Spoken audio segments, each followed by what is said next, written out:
నేను చెప్తున్నానండి, తల్లి గర్భములో నువ్వు పిండముగా ఉన్నప్పుడే, చెప్పండి ఎప్పుడెప్పుడు, వెనకాల చెప్పండి, ఎలా ఉన్నప్పుడు?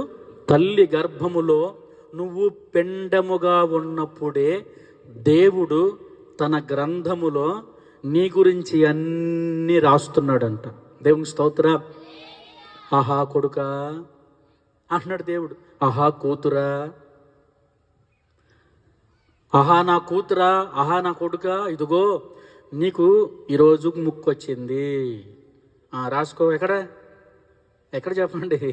దేవుడు తన గ్రంథములో ముక్కొచ్చింది, నా కొడుకు ముక్కు అంత మనం తర్వాతలే, ఎప్పుడది 10 నెలలు అయిపోయిన తర్వాత, ఇక్కడికి వచ్చిన తర్వాత మనం, నా కూతురు ఎంత బాగుందో అని దేవుడు ఎంత చక్కగా నీ గురించి అన్నీ కూడా దేవుడు తన గ్రంథములో అన్నీ రాస్తున్నాడంట. మన అవయవాలకు సంబంధించినవి అన్ని దేవుడు రాస్తున్నాడు. ఒక్కటి కూడా మిస్ అవ్వకుండా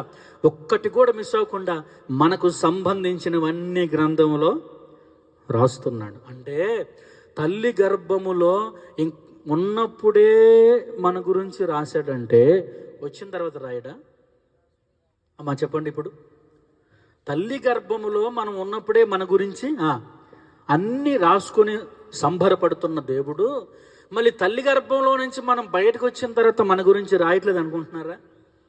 లేదండి, ప్రతిరోజు మన గురించి దేవుడు తన గ్రంథములో వ్రాస్తూనే ఉన్నాడు. మన దినచర్య, హల్లెలూయా, అది అన్నీ రాయబడుతూనే ఉన్నాయి.